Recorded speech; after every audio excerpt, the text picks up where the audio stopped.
fuck? Jesus. The Witcher. Start the counter again. Radovid is that tool. Radovid is a spoon. You like him. I mean the spoon guy. I've cursed you for chasing tail of every kind. Men, women, dwarves, elves, polymorphous. That was one time and I regret nothing. It was amazing. This time we start off this fresh slice of hell with Jaskier in a woman's bed talking about Radovid and Geralt. And as he's talking about Radovid, the showmakers start playing soppy music in the background. Not bad, Netflix, you waited a whole 2 minutes and 24 seconds before you decided to retcon yet another character to be LGBT. This is all planned well ahead of time, as detailed in this article from the Gay Times titled The Witcher, Joey Batey and Hugh Skinner on the show's first major queer romance. The stars behind Jaskier and Prince Radovid are honoured to be ushering in The Witcher's long-awaited queer era. In this article, Joey Batey, who plays Jaskier in the show, was asked, "Joey, what were your initial thoughts on this new romance?" And he replied, "I was actually approached by Lauren Schmidt-Hissrich before the scripts were even written, and she told me about her intentions with the character and the romance. In the show, I've been interested in exploring other sides to him, and also keen to get a bit more queer representation on screen. And this is not a genuine attempt to honestly adapt the source material or story, this is activism." I found this quote from Lauren Hissrich, the showrunner of the Netflix Witcher, saying, "I think that any time you're doing casting and you're casting something that has a lot of existing fans, you're going to get a lot of opinions about whether it matches the fans' vision. And it isn't a matter of opinion. The makers of the show took a character that was a complete womanizer and made them interested in men.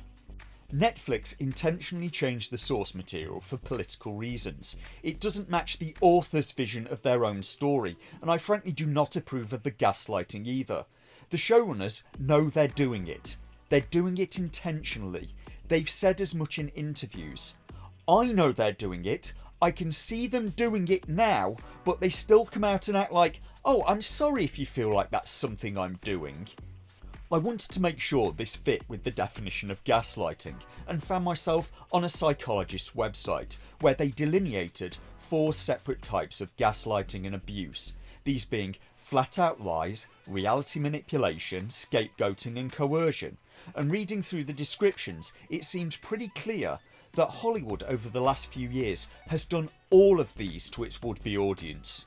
This one, from Lauren Hissrich, is reality manipulation. She's purposefully doing something while pretending it isn't happening. Heaven help her real-life partner. So they clearly are doing it. Now maybe we can have the adult conversation of if they should be doing it.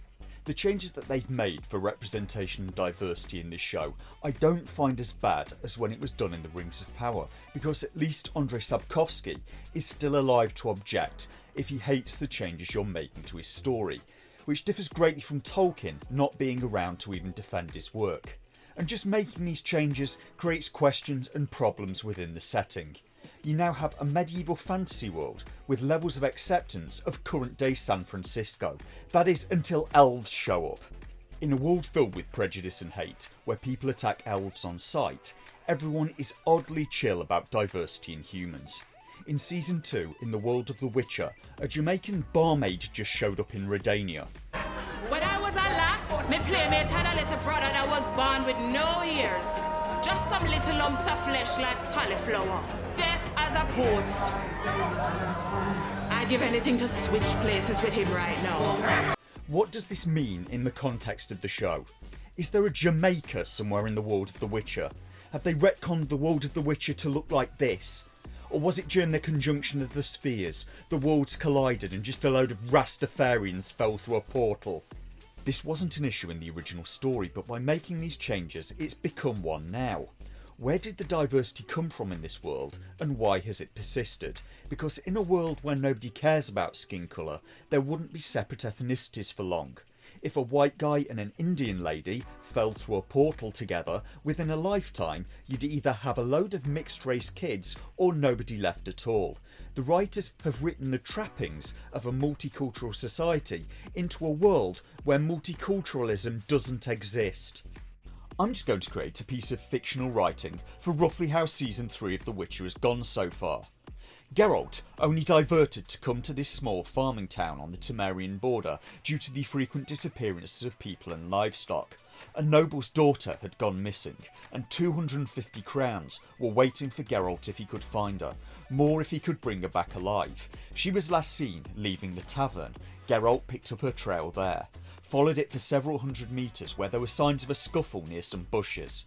Her tracks ended there, and one set of heavy tracks with larger footprints led away to a local graveyard, where a tall, gaunt gravedigger was plunging his shovel repeatedly down into the earth. He stopped, seeming to sense Geralt's presence, turned, fixed Geralt with an icy stare and loudly exclaimed, "I'm gay, you know." And Netflix, I have to break it to you, but your writers cannot write as well as Andrei Sapkowski, and the further you stray from his source material, the worse your show gets. As Jaskier lies in bed pondering his newly found man-love, he's interrupted by Geralt, who knocks at the door. Geralt wants his help with the girl he rescued from the wizard's lair last episode. I've no idea why, or what help Jaskier is supposed to be with her, but together they take the girl to a healer friend of Geralt's mother. Meanwhile, the actor playing King Vizimir of Redania is acting like he's in a pantomime. With all due respect, Dijkstra, you provide the intelligence, I make the decisions. The tone of the show is all over the place. This is the writer's best efforts at making something like Game of Thrones, and this just kind of undermines the seriousness that the show would need to depict a proper life and death struggle. Your show can be funny. Game of Thrones was funny in places, but you can't have Tywin Lannister doing slapstick and falling over to the sound of trombones. And Yennefer is in a dwarven bank.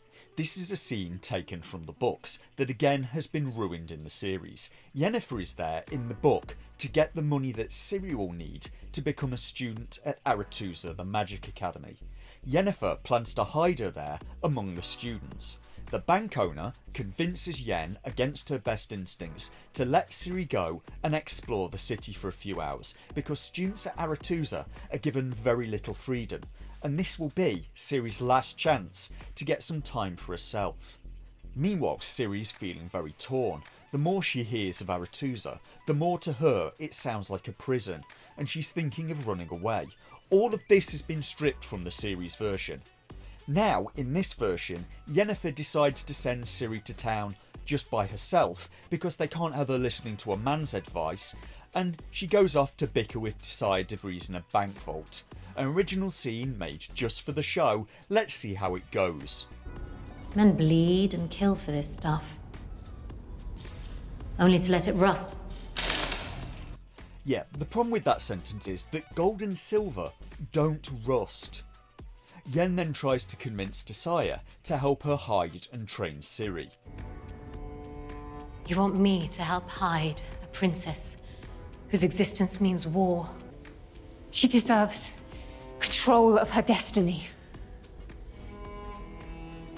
Please. Please help me make this right. Despite Tissaia putting a bounty on Ciri's head at the end of last season, but that was such a long time ago and the writers have probably forgotten. The writers of the show repeatedly tie themselves in knots. All your searching, you actually did it. Did what? Became a mother. What do you mean Yennefer has become a mother? This is 18 minutes into episode 3 of season 3. It was what? 4 episodes ago that Yennefer and Ciri met for the very first time, and upon that meeting, Yen tried to trade Ciri's life to a witch to get her powers back. When was this supposed to have happened, this becoming a mother thing? Off camera? Was it in a montage? How can you have Yennefer try to trade Ciri's life away and then never have the characters even discuss it on camera? Yen tried to sell her to a witch, then helped save her, trained her in a montage, they went ice skating, and now Yennefer is her mother apparently. The show has not earned this character arc at all. They didn't show any of it. The character's relationship changed fundamentally during a montage, and I'm not convinced of the wisdom of Yennefer being a POV character at all in the show. Henry Cavill needed to be in the show more. The only way him being in it so little would make sense to me is if he was getting paid by the scene. Why would you pay a big name actor a reported $1 million an episode and then barely even have him in the show? He was Superman. He's your money shot. If I was paying him $1 million an episode, he'd be in every sodding scene. My favourite episode was probably the first ever one that Yennefer and Ciri weren't even in. Throw in a monster fight every episode, some pretty ladies, a bit of romance and intrigue, and you may well have had a hit show on your hands, but the writers don't seem to even be able to decide what the show is supposed to be. From talking to female viewers, if you had Geralt take his shirt off once an episode, your female viewers would probably have doubled. Instead, there are whole episodes of The Witcher where The Witcher is barely in them. Fuck. Jesus.